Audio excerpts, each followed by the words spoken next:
தற்போது மிக முக்கியமான செய்தி, பிரேக்கிங் செய்தி. தொடர்ந்து தோல்வி முகத்திலே பின்னடைவிலே இருந்த மு.க. ஸ்டாலின் கொளத்தூர் தொகுதியிலே தோல்வி அடைந்திருக்கிறார் என்ற மிகப்பெரிய பிரேக்கிங் செய்தி தற்போது வந்திருக்கிறது.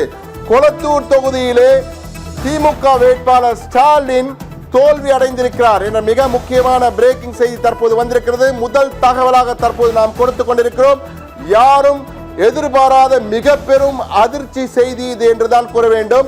என்றால் கட்டாயமாக வெற்றி பெறக்கூடிய வேட்பாளர்கள் பட்டியலில் முதலிடத்தில் இருந்தவர் மு.க. ஸ்டாலின். ஆனால் தற்போது அவர் கொளத்தூரிலே திமுக தலைவர் ஸ்டாலின் தோல்வி. பாளையங்கோட்டை தொகுதியில் அப்துல் வஹாப், திமுக எம்எல்ஏவாக இருக்கும் அப்துல் வஹாப் தற்போது வெற்றி அடைந்திருக்கிறார் என்ற தொகுதி என்ற தகவல் வந்திருக்கிறது.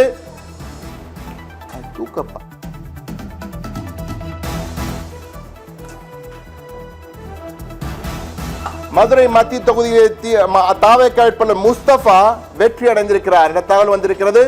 மதுரை மத்தியிலே தாவேக வெற்றி. மதுரை மாவட்டத்தில் 10 தொகுதியில் ஒன்றில் கூட அதிமுக முன்னிலையில் இல்லை என்ற தகவலையும் தற்போது நாம் தெரிவிக்கிறோம். ராமநாதபுரம், சிவகங்கை, தேனி, விருதுநகர் அதிமுக கூட்டணி வேட்பாளர் அனைவரும் பின்னடைவில் இருக்கிறார்கள். தற்போது பாளையங்கோட்டையில் உள்ள வாக்கு வித்தியாசம் நமக்கு வந்திருக்கிறது.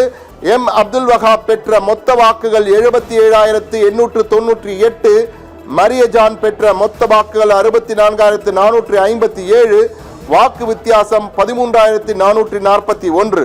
எனவே 13,441 வாக்குகள் வித்தியாசத்தில் பாளையங்கோட்டை சட்டமன்ற தொகுதி திமுக வேட்பாளர் அப்துல் வஹாப் வெற்றி அடைந்திருக்கிறார் என்ற தகவல் அதிகாரப்பூர்வமாக தற்போது அறிவிக்கப்பட்டிருக்கிற தகவலை தான் நாம் பார்த்திருக்கிறோம்.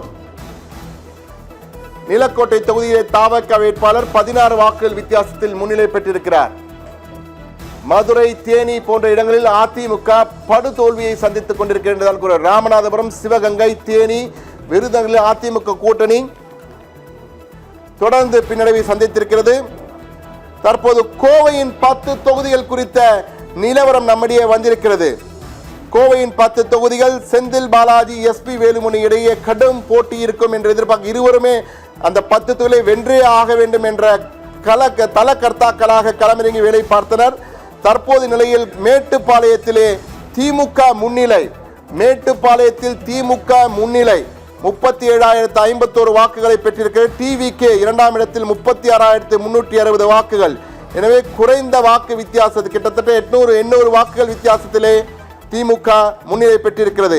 கோவை வடக்கு தாவேக 34,153, திமுக 26,000, பிஜேபி 21,000. எனவே வானதி சீனிவாசன், பாஜகவின் வானதி சீனிவாசன் 3ஆம் இடத்திற்கு தள்ளப்பட்டிருக்கிறார்.